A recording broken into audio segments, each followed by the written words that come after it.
ನಮಸ್ಕಾರ. ನಾನು ಯಶೋಧ ಮಂಜುನಾಥ್ ಬಮ್ಮನಕಟ್ಟಿ. ವೀಕ್ಷಕರೇ, ನಾಡಿನ ಪ್ರಸಿದ್ಧ ಮಠಗಳಲ್ಲಿ ಒಂದಾಗಿರುವ ಶ್ರೀ ತರಳಬಾಳು ಜಗದ್ಗುರು ಬೃಹನ್ ಮಠದ ಹಿಂದಿನ ಪೂಜ್ಯ ಜಗದ್ಗುರುಗಳಾದ ಶ್ರೀ ಶಿವಕುಮಾರ್ ಶಿವಾಚಾರ್ಯ ಮಹಾಸ್ವಾಮಿಗಳು ಡೈರಿಯಲ್ಲಿ ಬರೆದಿದ್ದ ಕೆಲವು ಬರಹಗಳನ್ನ ಇಂದಿನ ಜಗದ್ಗುರುಗಳಾದ ಡಾಕ್ಟರ್ ಶಿವಮೂರ್ತಿ ಶಿವಾಚಾರ್ಯ ಮಹಾಸ್ವಾಮಿಗಳು ಆತ್ಮನಿವೇದನೆ ಹೆಸರಲ್ಲಿ ಪ್ರಕಟಿಸಿರುವ ಕೃತಿಯ ಕುರಿತು ನಿಮ್ಮೊಂದಿಗೆ ಹಂಚಿಕೊಳ್ಳುತ್ತಿದ್ದೇನೆ. ಪ್ರತಿಯೊಬ್ಬ ಮನುಷ್ಯನಿಗೂ ಆತ್ಮನಿವೇದನೆ ಇರಬೇಕು ಎಂಬ ಮಹತ್ವದ ಸಾಕಷ್ಟು ಅಂಶಗಳು ಈ ಪುಸ್ತಕದಲ್ಲಿದೆ. ಆದರೆ ಈ ಪುಸ್ತಕವನ್ನು ಓದಿ ಅನುಭವಿಸಬೇಕು.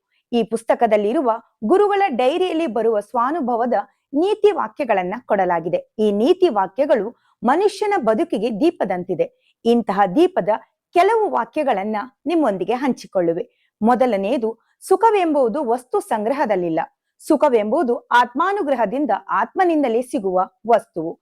ಎರಡನೆಯದು, ದುರ್ಬುದ್ಧಿಗೇನು ಮದ್ದು? ಜ್ಞಾನ ಧೈರ್ಯಗಳೇ ಮದ್ದು. ಜಗದೀಶ್ವರನೇ ಮದ್ದು. ಮೂರನೆಯದು, ಮನುಷ್ಯನು ಮನಸ್ಸಿನಿಂದಲೇ ಹಾಳಾಗುವುದು, ಉದ್ಧಾರವಾಗುವುದು ಮನಸ್ಸಿನಿಂದಲೇ. ನಾಲ್ಕನೆಯದು, ತನ್ನ ಮನಸ್ಸಿಗೆ ತಾನು ಅಂಜುವವನು ಶೀಘ್ರದಲ್ಲಿ ಉದ್ಧಾರವಾಗುತ್ತಾನೆ. ಐದನೆಯದು, ನೀನು ಮನಸ್ಸಿನಿಂದ ಅಳು, ದೇವರು ಸಿಗುತ್ತಾನೆ. ಮತ್ತೆ ಮುಂದಿನ ಸಂಚಿಕೆಯಲ್ಲಿ ಮತ್ತಷ್ಟು ನೀತಿ ವಾಕ್ಯಗಳನ್ನ ನಿಮ್ಮೊಂದಿಗೆ ಹಂಚಿಕೊಳ್ಳುವೆ. ಅಲ್ಲಿಯವರೆಗೂ ನಮಸ್ಕಾರ.